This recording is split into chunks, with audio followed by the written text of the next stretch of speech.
Job search to me is fitting pieces in a puzzle. You are trying to find the right employer and the right position that matches you, and the employer is doing the same thing. They have this reason for having a job opening or a volunteer position, and they're trying to match the right person.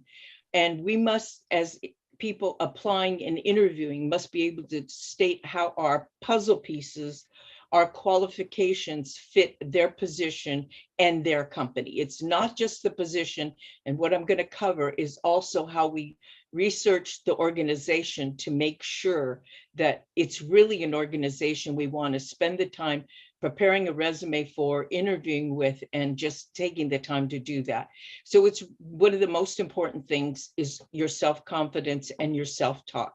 If you're having difficulty with your confidence and what you're communicating with yourself, my suggestion is either watching some videos, talking to friends, talking to someone, if you have a counselor or a coach through an employment center, that it's really critical that in your preparation for your interview, that your questions, you're responding with confidence, because that's part of what the employer's listening for, also what they're observing by how you come across. So as job searchers, we must understand how to connect the dots of our qualifications, which are our assets that we're bringing to this employer and their position. So it's important that you realize the employers are reviewing, maybe for one interview, 10 resumes at one time or more. So it's not like they've memorized everything. And that's why they ask you sometimes, they will ask you, tell us about yourself. Why are you applying for this position? What are your qualifications? Because basically, for the most part, they've glanced over your resume and application. They're depending on you to be able to communicate what's really in your resume. So do you know what your dots are, which are your qualifications, which are your assets? So I just want to give you some background about why I'm doing this class. I have spent over 30 years as a career consultant. I applied for this position with Get Set Up in December, a year and a half ago. So I went through the application process, the interview process, of which I had 2 or 3 Zoom interviews with at least 2 or 3 other people. So I'm also going to talk about preparing for a Zoom interview. I worked as a career consultant for virtual universities, in-person universities, and a relocation firm. I spent 9 years at the Boeing Company as a training specialist, working with people who were being laid off and helping them figure out what to do with their lives.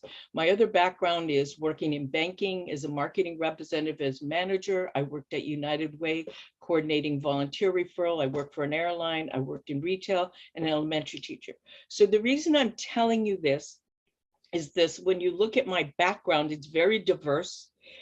And that means I had to apply, interview for all these positions, search for them, apply for them, and in all cases have to fill out an application and have a resume. In a lot of cases have to have a cover letter, which is not the case I've experienced recently.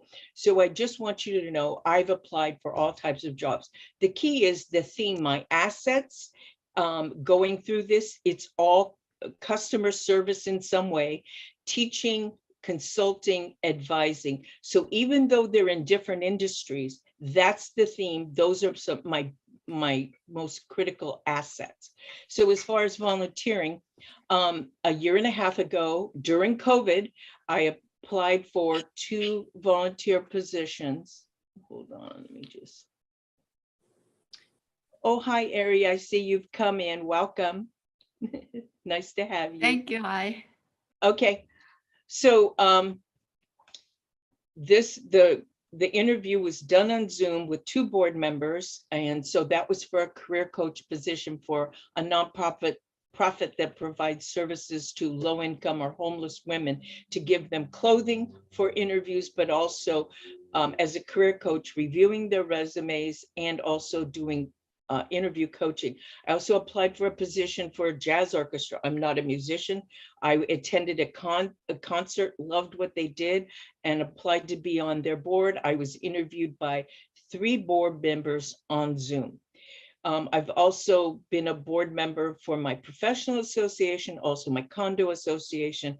I volunteered for years for my church as a committee member, usher, group facilitator. I've taught English as a second language. I've actually worked in a food bank sorting food. I just, again, wanting to show you the array of things I've done. So if you have questions, I also teach a class on how to search for remote or how to volunteer or jobs online. So just so you know that I come from that background if you have any questions. So the main thing, what is the employer's, what are some of their main questions? How do your qualifications, your assets, which are your personality, your life experiences, your character, your education, match their position? So as applicants, our role is to prepare answers to the questions, to focus on how our strengths, all of our life experiences match their position. So again, as I said, we're connecting the dots. So I go through a job description.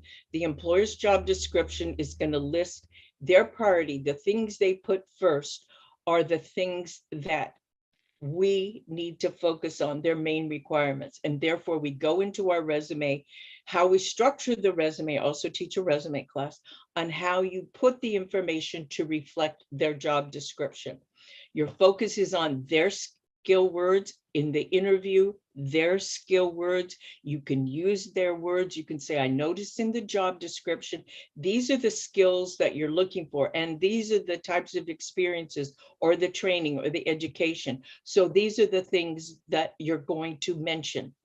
You need to practice answering questions. It's critical. It's like you're trying to give a talk in a class or in your church or somewhere without practicing. When you're in an interview, it's technically a business meeting. You're going in and presenting yourself to usually a few people.